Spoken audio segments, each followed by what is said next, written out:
Good morning, everybody. Let's see. Good morning. Good morning. I hope you had an amazing weekend. We're getting ready to move, so I was packing and cleaning all weekend. Who else hates moving? But that's what happens when you find a house you like more than yours. Good morning, everybody. All right, so today is the first week of month 12 of Masterplan 365. This is our last month of this free training program we put together for you. This is going to be a fun month, but I am doing a lot of kind of overview work. So this is assuming that you had some of the deeper work earlier in the course. So if there's not something you understand, the options are either to ask questions or to go back and watch that same course about that topic, okay? Because we're going to try to cover a lot this month. There's 5 sessions in month 12, and the first 4 sessions are going to be all about making sure you feel really confident to go forward for the next year without me to set your goals and create plans and that sort of thing. And each week covers a different topic to prepare you for the next year. And then the final week, I have what I'm calling a bonus week, where I'm giving you one last kind of crash course on a productivity topic. And so that's kind of what we've set up here. If you're new, I'm Jane. I'm the CEO and founder of janesagenda.com. This is Masterplan 365. Welcome, everybody. If you like the content that I provide to you today, please like this video. If you have not yet subscribed to our channel, I'd appreciate you doing so. We provide a lot of content on how to be more productive and efficient in your daily life, but we also talk about planners and fun stuff. And if you want to be notified when I go live, make sure you tap that bell icon. Good morning. Celia, a couple weeks ago, yep, I've been getting a little bit closer to my natural color since New Year's, which turns out is not dark brown, if anyone wondered. So that's what we're working on here. Good morning. Today's National I Want You to Be Happy Day, apparently. That's fantastic. Good morning. We moved offices several times last year because of the growth, and so I'm trying really hard not to do that this year, but I am moving my home, which is just as difficult. All right, good morning, good morning. All right, so this is our final month. This month is all about creating your personalized plan for the next 12 months so you feel confident moving forward without needing the constant guidance or reminders. Today we're going to be focusing on something that I think is very powerful. This is creating your personal framework for success. Now, if that sounds exciting or confusing, don't worry, we're going to dive into it. But what is a framework? A framework is a roadmap for the next year and a system that helps you stay aligned with your goals, your values, your priorities, even when life gets chaotic and busy. It organizes pieces of your life into a structure that you can rely on. When things get unpredictable, you can kind of count on this framework, lean back on it to make sure you know what's important to you. Okay. Over the last year, we've set goals, we've built habits, we've done a lot of mindset work, and we've overcome some challenges. And now I want to bring all those pieces together for you into this framework. And you're going to each design your own framework. So everybody's framework is going to look a little different, but the structure of it should be pretty much the same.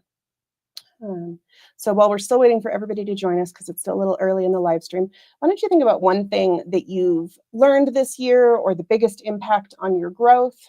Because we spent 11 months together, and I'm sure if you think back to what life was like 11 months ago, you can kind of think of one thing that you've learned or something that has been a big impact on your growth, and share that in the comments. Like I said, we're waiting on everybody to join us. It takes a couple minutes for that text to go out and the notifications for everybody. So I'll give you a second to throw those in the comments while we wait just a little bit longer for everybody to join before we dive deep into the content today. Good morning, everybody. January and February were just adjustment months, so I'm ready for a fresh start, new year feeling this March. I think every month we can kind of do that. If you're feeling like stale, does stale feel right to you guys? Because that's how I think about it. When I'm just not excited about the direction things are going, I think of it like it feels stale. The energy feels stale. Um, I think it's always you can always have that kind of fresh start mindset. Using a timer is a game changer for my focus and productivity. I love that. All right.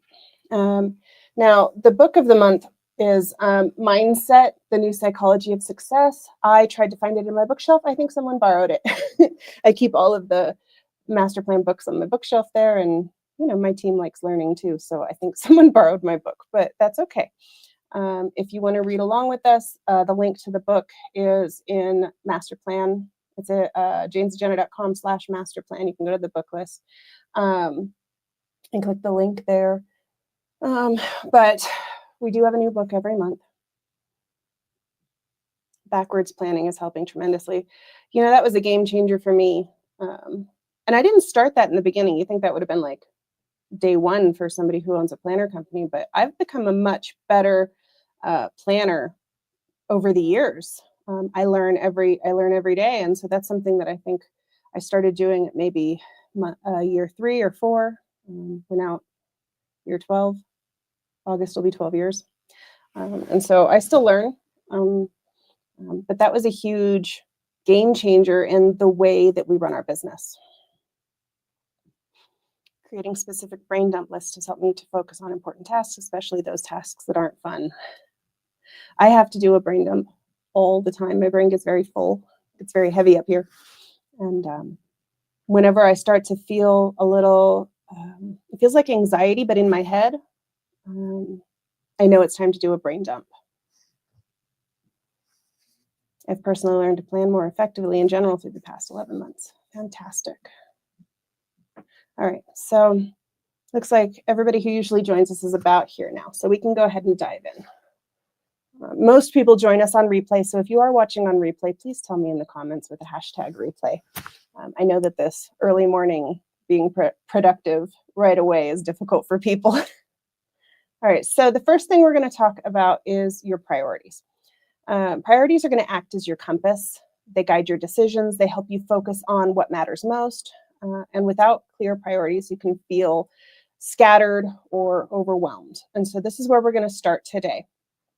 And I'm going to work through how to put this in your planner too. So stick with me. Same with me. I hate being anxious because it takes away productivity time. Yeah, it's that anxious in your head is how I know, because like it's different when you feel anxious and it's in your chest. That tightening in your chest, that's more like a fear-based response. I think of it when I get overwhelmed as being anxious in my head. Good morning, Nicole. All right. So I want you to think about the next 12 months going forward, what the next year looks like. And I want you to think of 3 to 5, don't go crazy, 3 to 5 areas of your life that you want to focus on. And some examples might be like professional growth, personal development, relationships, health and well-being, finances, things like that. I want you to think of 3 to 5 areas of your life that you'd like to improve and work on over the next 12 months. In the comments, go ahead and put just one of these priorities that pops up. I'm sure that when you're thinking about the next 12 months, one is like standing out to you right away. Go ahead and put one area in the comments. This will help other people with ideas for theirs. And just put one that feels like it's the most important to you right now. All of the above.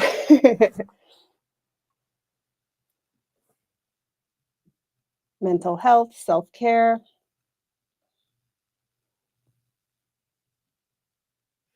When we're done today, you're going to go through this and you're going to do your 3 to 5. If you can come up with them right now, like power to you. But right now I'm just hoping for one, but I want you to think of 3 to 5 areas because this is going to be the framework for how you structure your next year. Career, self-care, overall health.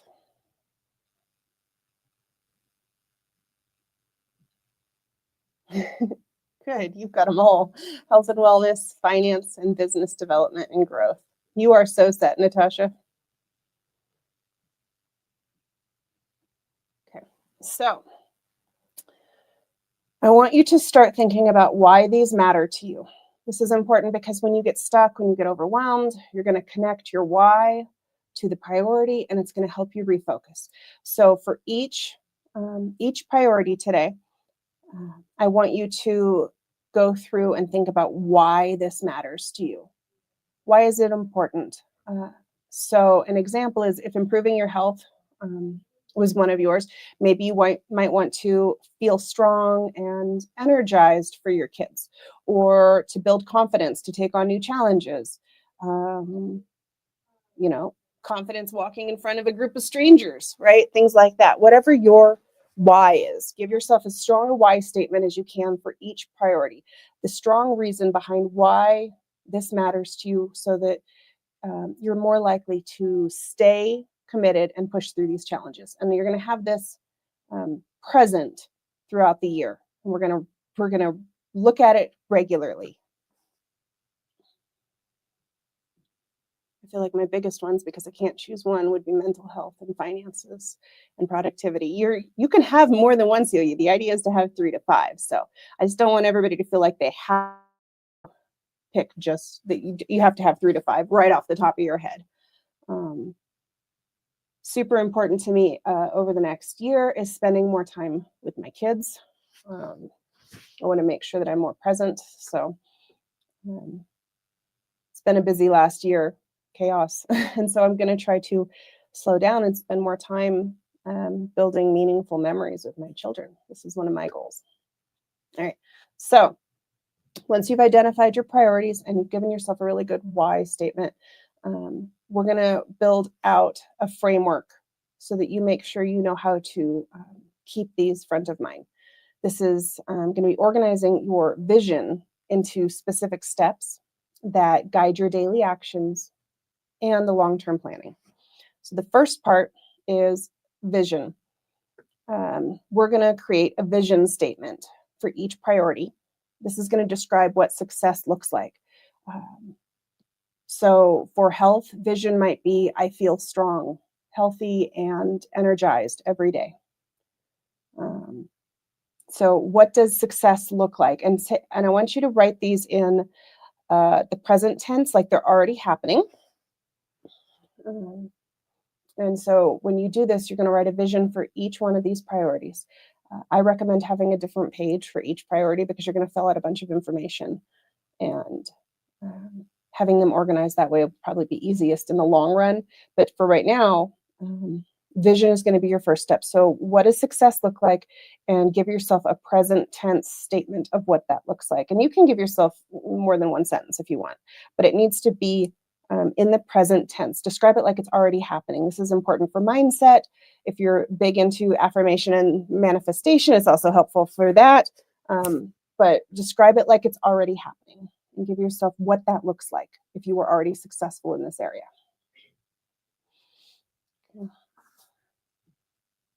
I believe pouring into self is so important because other areas will suffer if not. Refilling my cup daily helps me be better for me in all areas of my life. Health and wellness is top focus for me now. Wonderful. All right. So once you have your vision, we're going to set out your goals. So we're going to make our vision more specific, right? You have end game written down there with your vision. What does that look like? How does success feel? I really think feeling is very important. This could be a very female statement from me, which I'm okay with.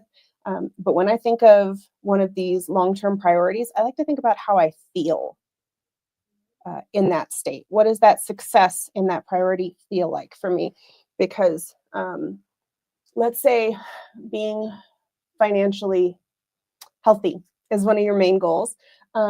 Having big piles of money to swim in sounds great, but how does that feel? That feels like freedom, right?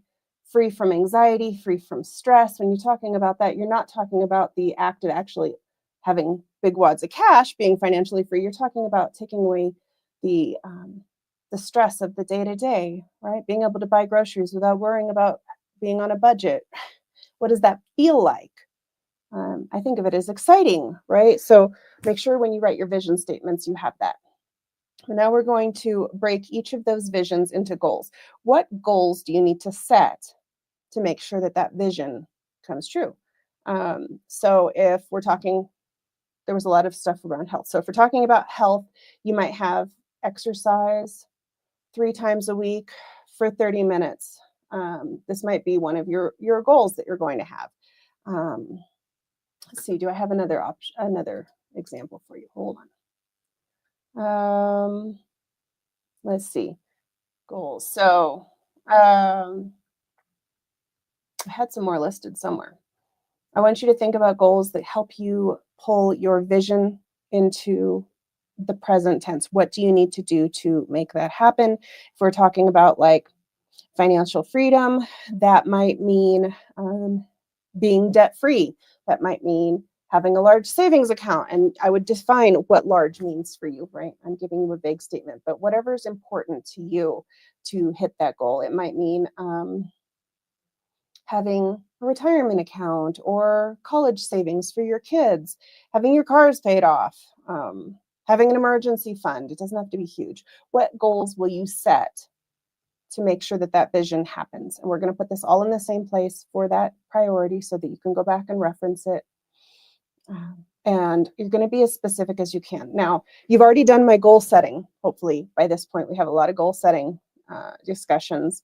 And I do a lot of backward planning in my goal setting. We did a ton of it in the Planathon, which is still available on replay. If you didn't watch that, you can go purchase the Planathon, or if you've already purchased it, because I'm sure most of you participated, you can go back and watch the goal setting in that. But we also had some here in Masterplan. I want you to break your vision into goals. And then I want you to start identifying habits, which is new for us when we talk about the goal setting process. I want you to identify daily and weekly habits that align and support each goal. So if having a large savings account was part of your financial freedom goal, then maybe, I'm going to transfer $10 a day to my savings account. Right, I'm going to look at my expenses weekly. I'm going to budget daily. I want you to think about what habits do you need to do? And this is the kind of person you need to be. The person that is healthy and fit probably doesn't have eat a donut every day on there, although I've been eating a donut every day this week. I bought those Entenmann's, don't judge me. Probably doesn't have eat a donut every day on their habit list. And so what habits align with this priority? What do you picture someone who has this success, that vision that we talked about? When you're thinking about that in the present tense, what habits does that person have? And let's start planning those, identify them, and we're going to make sure that we have these written in our planners. So like, if we're talking about the health stuff again, maybe you meal prep once a week. This is going to help you make healthy eating easier during the week, but that could be something that you do weekly. You meal prep. Okay. So first we have the vision. That's your present tense statement. Then we have your goals. We're going to break those all down, and then habits that align with the vision, who that person is and what it takes to get that done. And these are very important. These habits are going to make sure that even when you can't make big progress towards your goals, just doing the habits will help you live the lifestyle it takes to meet that vision. Bringing debt to a manageable status. I still use my Planathon workbook at least once a week. I spend a lot of time on that, so hopefully that content continues to work for you for the whole year. So I love to hear that. Finances, health, lifestyle, fantastic. Okay. All right. So after you have your habits, the last step of this framework is going to be milestones. And so this is important when we do our goal setting process. We always want to make sure that we have the milestones. You're going to actually write these down. These are your checkpoints to measure your progress and to celebrate your wins. Now, when we're talking about over the next year, these priorities, some of these will continue for more. You might have the same priority for the next 20 years. That's okay. We're setting goals for the next 12 months, not for the next 20 years. So even though this priority will carry on, it'll probably still be important to you after the 12 months is over. You don't need to set goals all the way out for 20 years. We just set where we want to be for the next 12 months. And then we're going to break down each goal into milestones, these checkpoints that you can check in with yourself and see, have you hit the different stages you need to hit that goal. So like if weight loss is your goal, maybe you want to lose 5 pounds, by the end of March. You want to lose 10 pounds by the end of June. That's what a milestone would look like for weight loss. They don't have to be complicated, but they do really, really help because it helps you break it down into these bite-sized pieces that doesn't feel overwhelming. Having the right tools to manage and track goals is a tremendous help. Oh, thank you, staff. I have a certain percentage of my pay go automatically into my savings account. I love that, Celia. Yeah, those, I have the amount that it takes to pay. I'm sure I've talked about this before. The amount that it takes to pay our general bills. I have that amount transferred automatically into a separate account every month, and we pay all of our bills out of there. And so as long as I have 1 month of bills, I never panic. And so that's been something that we started doing years ago. And now I try to keep 2 months of bills in there. So I always have a month of backup just in case for whatever reason, paychecks don't come in. You never know. My husband is on VA disability, and so his paychecks, generally speaking, come automatically, but there's no guarantee in life. And so it's nice to have that extra month of comfort in the bills account. And that's been really helpful for us. What I do is, as I received a raise, before it hit my check, I had it go to savings. I've seen that a lot, Steph, when I have employees that maybe started with me at $10 an hour, which minimum wage is more than that now. And at a few years, they're up to like $18, $19 an hour, and they're still kind of living the same lifestyle they were living. They're just spending all of their money. And so I think it's very smart to think about that raise intentionally ahead of time, and how are you going to use that money to fuel your goals instead of just constantly spending to meet your income limits. So I think that's very, very smart.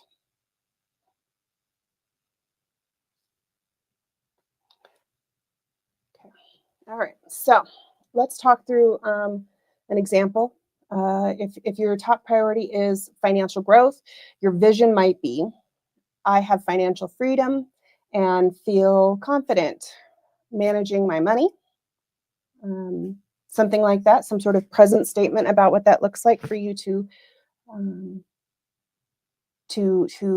be financially confident.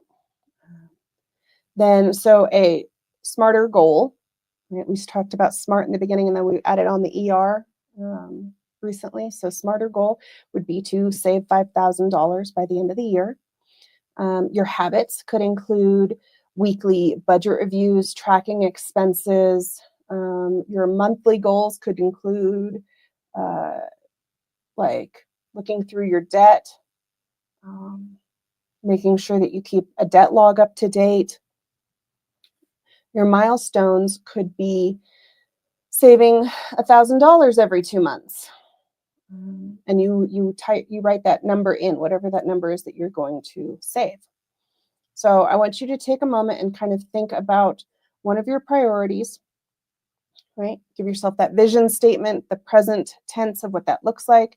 Make sure you have your why for the priority. Why does this priority matter to you?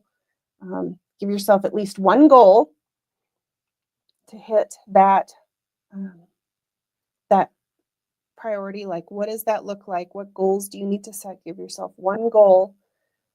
Give yourself one habit that it takes to, be that person in the vision. And then give yourself a milestone for this. And if you feel like it, you can leave any of these comments, any of these examples in the comments. This is what I want you to do. I want you to break these things down, and you're going to have this section in your planner, okay? This is the last part, is we're going to make sure you organize this and have a structure. I want you to be able to reference this all the time. Every time you make decisions, you're going to reference this framework, because this is what's important to you. Remember that when you're making big decisions, when you are setting other goals, we're going to look back at this and we're going to see what priorities matter to us. And so I recommend having a section in your planner for this process, and you're going to have little micro sections. You can separate these with cardstock or page finders or whatever for each priority. So this is a good opportunity to get some link dividers and set this up. Have a different section for each priority. You're going to have your vision clearly written out. What does this success look like? Who is that person? What does done look like in this priority? Now, this is going to be interesting, because over time, as you get closer to the priority, this vision might change, and that's okay to go back and update it. It's okay to not always have the exact version of what the vision looks like. Being a successful business owner has been on my vision board for years and years and years, even before I had Jane's Agenda, because this is not my first business. My mom just sent me a message this weekend with a link to a commercial I did for one of the first businesses we owned when we owned a restaurant back in like 2008. And so that's kind of fun. But being a successful business owner has been on my vision board for a million years now. And that vision of what that looks like has changed over time. I don't look at it like mansions and Maseratis like I did when I was younger. Now it's financial freedom and being able to set my own hours. And so if that happens over time, that's okay. Your vision can change. Just write a new vision statement. And then you're going to have your goals listed out for what this vision has. And you can add more goals over time as you check goals off, or you can define them more clearly. That's why you want a section where you can work on this.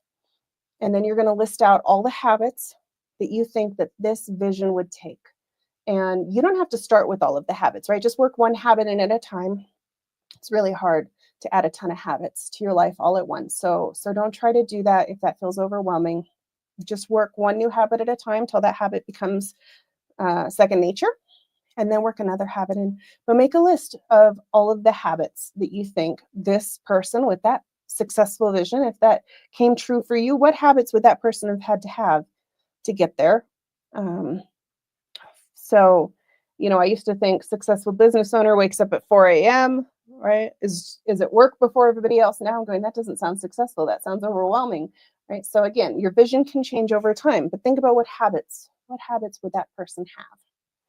And write them all down. Give yourself a list and write down what cadence those habits would have. So if these habits are daily habits, weekly habits, monthly habits, quarterly, right? That kind of thing. Give yourself a full list.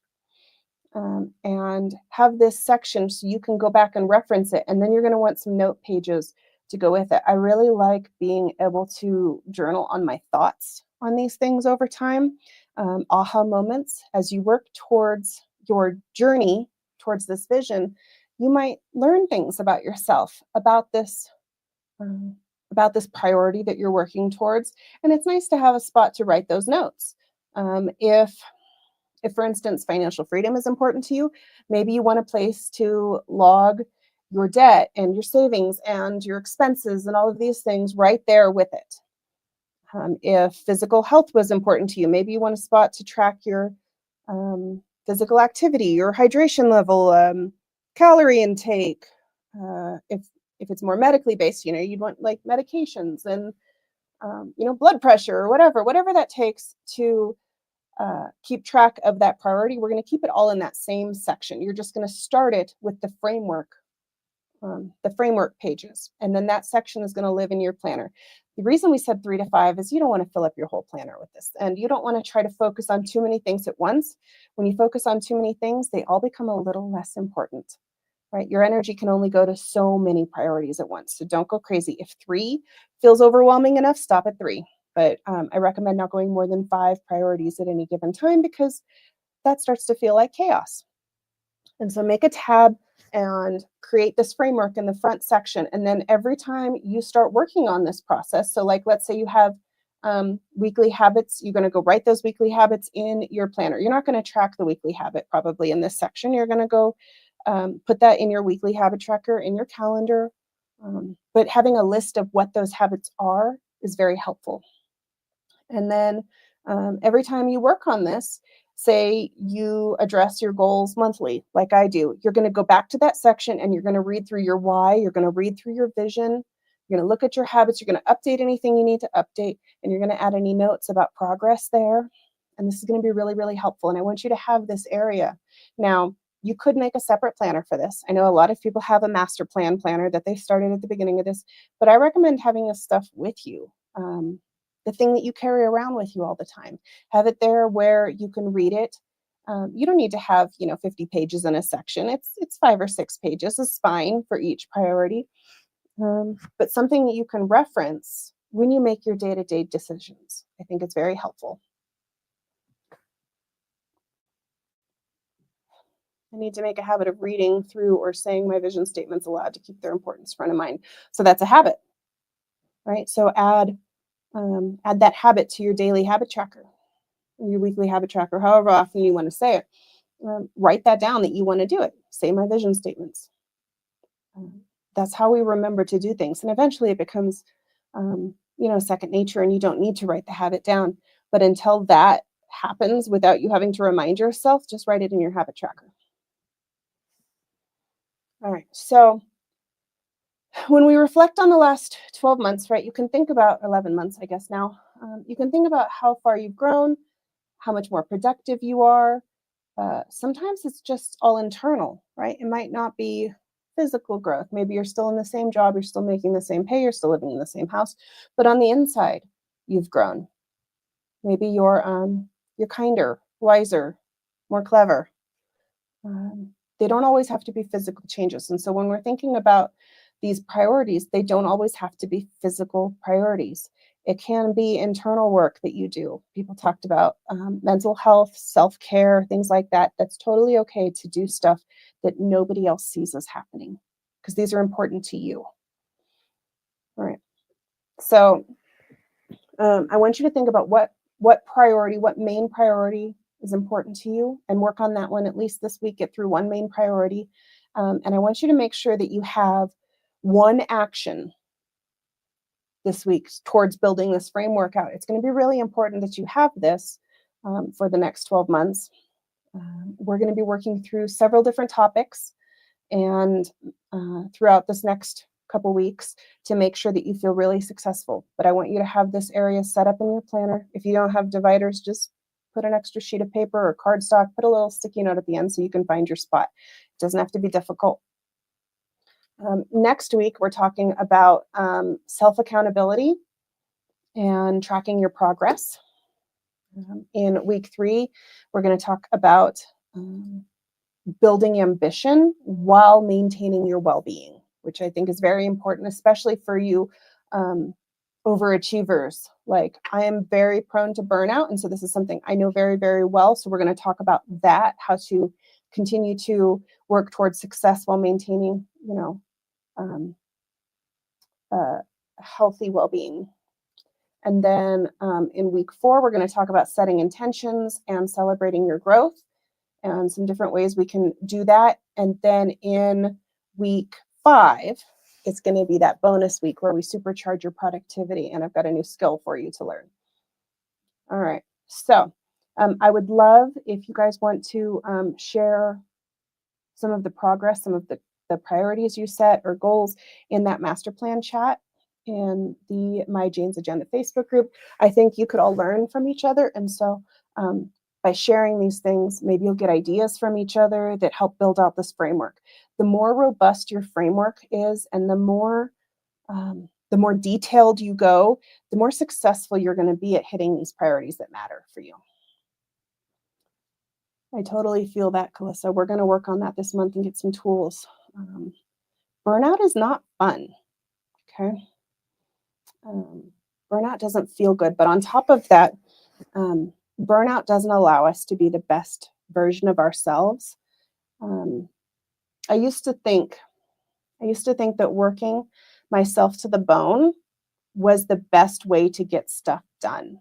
And I'm talking physical hours. Like I would work 12 to 16 hours a day on Jane's agenda. And what I found is that 8 good hours where I'm rested and happy are way better than 12 to 16 hours where I'm stressed and panicked and anxious. And so we're going to talk about some tools and how you can balance that this month. All right. So if you liked this content today, please like the video. I'm going to let you go. You guys have a lot of homework now to go do this week. And then we'll talk about it on Friday. I'm going to be going live again on Friday for Masterplan because I'm going to be on vacation next week. Self-care, right? Spend time with my family. And so we'll be live on Friday at 8 a.m. MST. And I'm going to be talking about this framework. So make sure you have worked on it throughout this week. And we will do that again. The blog will be up shortly. You can visit janesagenda.com/masterplan. There we go. And if you have not subscribed, please subscribe to the channel, like the video, and I will see you on Friday for Masterplan or other days during the week when I go live for other reasons. Thank you, everybody. I appreciate you watching. I will talk to you later.